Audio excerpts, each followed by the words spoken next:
असते, परंतु माझा वारकरी संप्रदाय इतका समृद्ध आणि श्रीमंत संप्रदाय आहे. या वारकरी संप्रदायामध्ये 4-6 महिन्याला पर्वणी काळ येतो महाराज. ही वारी म्हणजे प्रत्येक वारकऱ्याच्या जीवनामधला महाकुंभ आहे आणि हा प्रत्येकाने साधला पाहिजे महाराज. आषाढीची कार्तिकीची वारी ही प्रत्येकानं केली पाहिजे, तरच या जीवनाचा सार्थक झाल्याशिवाय राहणार नाही महाराज. म्हणून आपण सर्वजण पांडुरंगाच्या भेटीला चाललो आहे, त्याच्या दर्शनाला चाललो आहे महाराज. त्याला शरण चाललो आहे. वास्तविक पाहिलं तर शरण हे 3 प्रकारचं माणूस जात असतो महाराज. शरण कोणी कुणाला जायचं महाराज? जर जीव हा जडाला शरण जर गेला तर काही फायदा मिळत नाही. जीव हा जीवाला शरण गेला तर प्रापंचिक लाभ होत असतो महाराज.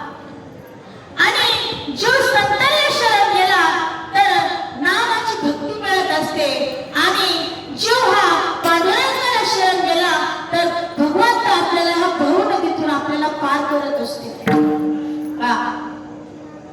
जीवाने जर जीवाची संगत केली, जीवाला शरण गेला तर म्हणतात ना, एकादशीच्या घरी शिवरात्री.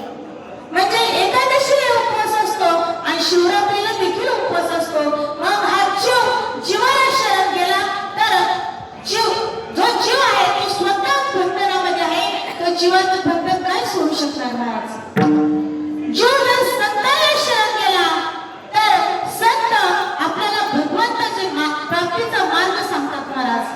धरावे ते पाय आधी आधी संतांना प्राप्ती नाही.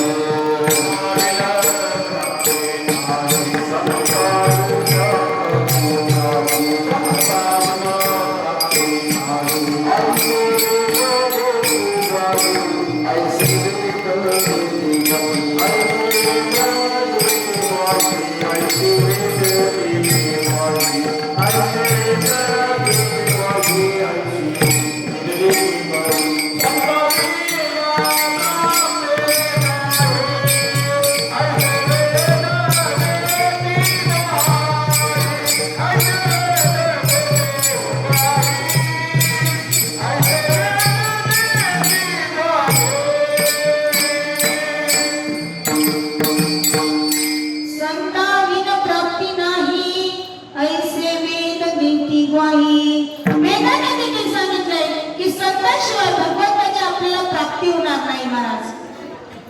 मग जगद्गुरु तुकोबाराय भगवंताला शरण जायला का सांगतात? इथं पहिला